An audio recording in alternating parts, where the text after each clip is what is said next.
ഭൂമിയിൽ ഏറ്റവും അധികം ഉപയോഗമുള്ള 10 വൃക്ഷങ്ങളിൽ ഒന്നാണ് തെങ്ങ്. തെങ്ങൊരു കൽപ്പക വൃക്ഷമെന്നാണ് പറയുന്നത്. കൽപ്പക വൃക്ഷമെന്ന് പറഞ്ഞാൽ അതിൻ്റെ എല്ലാ ഭാഗങ്ങളും ഉപയോഗിക്കാൻ പറ്റുന്നതാണ് എന്നുള്ളതാണ്. വീട്ടിലേക്കുള്ള വഴി റെഡിയാക്കുന്നതിൻ്റെ ഭാഗമായിട്ടൊരു തെങ്ങ് വെട്ടി. അപ്പോൾ തോന്നിയ ഒരാഗ്രഹമാണ് അതിൻ്റെ കൂമ്പെടുത്ത് കഴിക്കണമെന്ന്. എന്നാൽ നിങ്ങളെയും ഒന്നത് കാണിച്ചേക്കാമെന്ന് കരുതി. തെങ്ങ് വെട്ടിക്കഴിഞ്ഞപ്പോൾ അത് വെട്ടാൻ വന്ന ആളെ കൊണ്ട് തന്നെ അതിൻ്റെ കൂമ്പ് ഭാഗം ഞാൻ മുറിച്ച് വാങ്ങിച്ചെടുത്തു. ഇത് കഴിച്ചവരുണ്ടോ? ഞാൻ കുഞ്ഞായിരുന്നപ്പോൾ കഴിച്ചിട്ടുണ്ട്. ആ രുചി ഓർമ്മയിലുള്ളതുകൊണ്ടാണ് ഇത് വെട്ടിയപ്പോൾ കഴിക്കണമെന്ന തോന്നൽ എനിക്കുണ്ടായത്.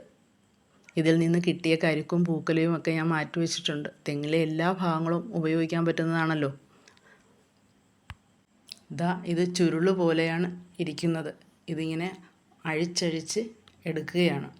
അഴിക്കുന്നതിൻ്റെ ഓരോ ഭാഗം കിട്ടുന്ന രുചികരമായ ഭാഗം കിട്ടുന്നതേ കണ്ട എൻ്റെ വായിലും അല്പം വെച്ച് തരികയാണ്. ഹസ്ബൻഡാണത് പൊളിച്ചെടുക്കുന്നത്. എനിക്കത് കഴിക്കാൻ ആഗ്രഹമെന്ന് പറഞ്ഞ് എന്നാൽ നമുക്കത് അടർത്തി ശരിയാക്കാമെന്ന് പറഞ്ഞ് ചെയ്യുകയാണ്.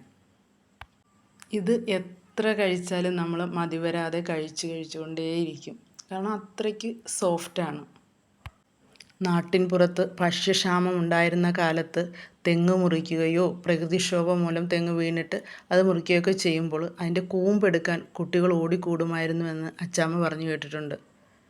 ഒരുപക്ഷെ ദാരിദ്ര്യമായിരിക്കാം ഇത് ഉപയോഗിക്കാമെന്ന കണ്ടെത്തൽ തന്നെ അന്നുണ്ടായത്. ഇതിൻ്റെ കൂമ്പരച്ച് അരിപ്പൊടിയും ശർക്കരയും തേങ്ങാപ്പാലും ഒക്കെ ചേർത്ത് കുറുക്കി കഴിക്കുമായിരുന്നത്രേ. തേങ്ങ കിളിർക്കുമ്പോൾ അതിനുള്ളിലെ പൊങ്ങ് നിങ്ങൾ കഴിച്ചിട്ടുണ്ടോ? അതിനേക്കാൾ സോഫ്റ്റും രുചികരവുമാണിത്. ഇതുകൊണ്ട് നമുക്ക് തോരൻ വരെ ഉണ്ടാക്കാം. തോരൻ എന്നല്ല, നമ്മുടെ ഐഡിയയ്ക്ക് അനുസരിച്ച് എന്ത് വേണമെങ്കിലും തയ്യാറാക്കാം. യാതൊരു വിഷാംശവും ഇല്ലല്ലോ. ഏത് വിഭവം വേണമെങ്കിലും ധൈര്യമായി ഉണ്ടാക്കി കഴിക്കാം. ഹസ്ബൻഡിൻ്റെ കൊച്ചച്ഛൻ അമേരിക്കയിൽ നിന്ന് വന്നിട്ടുണ്ട്. അവർക്കും പ്രകൃതിദത്തമായി ഇത്തരം വിഭവങ്ങൾ കഴിക്കാൻ ഭയങ്കര ഇഷ്ടമാണ്. കുറച്ച് നമുക്ക് അവർക്കും കൊടുക്കാം. എൻ്റെ ചെറുപ്പത്തിൽ എൻ്റെ വീട്ടിലെ ഉപജീവനമാർഗം തെങ്ങിൽ നിന്നുള്ള ആദായമായിരുന്നു. പലയിടങ്ങളിലായി 10, 15, 20 ഒക്കെ സെൻറ്റ് സ്ഥലം വീതം മുത്തച്ഛൻ വാങ്ങിയിട്ടിരുന്നു. തെങ്ങുകയറ്റക്കാരുമായി അവിടെ ചെന്ന് തെങ്ങെല്ലാം കയറി തേങ്ങയെല്ലാം വള്ളത്തിൽ കയറ്റി വീട്ടിലേക്ക് എത്തിക്കുമായിരുന്നു. വേമ്പനാട് കായലിൻ്റെ തീരത്തായിരുന്നു എൻ്റെ വീട്. അടുത്ത ഏതെങ്കിലും ദിവസങ്ങളിൽ കർഷക സംഘത്തിൽ നിന്ന് ആളുകൾ വന്ന് ആ തേങ്ങ എണ്ണി തിട്ടപ്പെടുത്തി അവരുടെ വണ്ടിയിൽ കയറ്റി കൊണ്ടുപോകുമായിരുന്നു. അടുത്ത ദിവസങ്ങളിൽ കർഷക സംഘത്തിൽ ചെന്ന് അതിൻ്റെ തുക കൈപ്പറ്റി ആ തുകയുമായിട്ട് വന്ന് നമ്മൾ കടകളിൽ നിന്ന് വീട്ടു സാധനങ്ങളും വീട്ടിലേക്ക് വേണ്ടുന്ന കാര്യങ്ങളെല്ലാം മുത്തച്ഛൻ ഭംഗിയായി നടത്തിയിരുന്നത് അങ്ങനെയായിരുന്നു. അതുകൊണ്ട് തന്നെ തെങ്ങിനോട് എനിക്കൊരു പ്രത്യേക സ്നേഹം തന്നെ ഉണ്ട് കേട്ടോ. ഇതാ നോക്കൂ, സോഫ്റ്റായ ഭാഗം അരിഞ്ഞരിഞ്ഞ് വെച്ചിരിക്കുന്നത്. അരിഞ്ഞരിഞ്ഞ് വെക്കുന്നതിനനുസരിച്ച് ഓരോരുത്തരും അത് എടുത്തുകൊണ്ട് പോയി കഴിക്കുന്നുമുണ്ട് കേട്ടോ.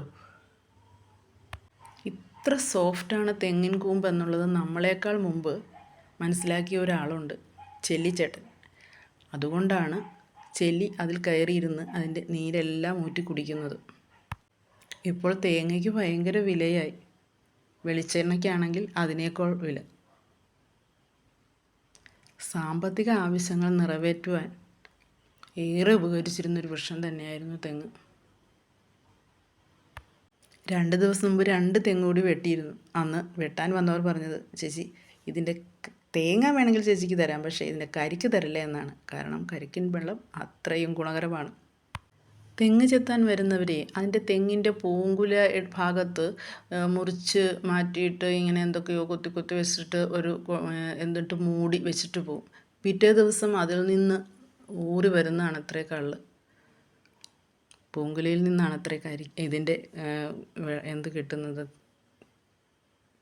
ഞാൻ ഓർക്കുമായിരുന്നു, തെങ്ങിന് ഉപയോഗമില്ലാത്ത ഒരു ഭാഗം പോലും ഇല്ല. നിങ്ങൾ ചിന്തിച്ചിട്ടുണ്ടോ? അതിൻ്റെ പച്ചയായ വേര് പോലും മരുന്നിന് ഉപയോഗിക്കുന്നുണ്ട്. ഇനി തെങ്ങ് വെട്ടുന്ന സാഹചര്യമുണ്ടായാൽ നിങ്ങൾ ഒന്നും കളയരുതേ. അതിൻ്റെ കൂമ്പ്, പൂക്കുല, കരിക്ക് എല്ലാം ശേഖരിക്കുക. ഐഡിയയ്ക്കനുസരിച്ച് ഇഷ്ടമുള്ള വിഭവങ്ങളെല്ലാം ഉണ്ടാക്കി കഴിക്കുക. ശ്രമിക്കുമല്ലോ?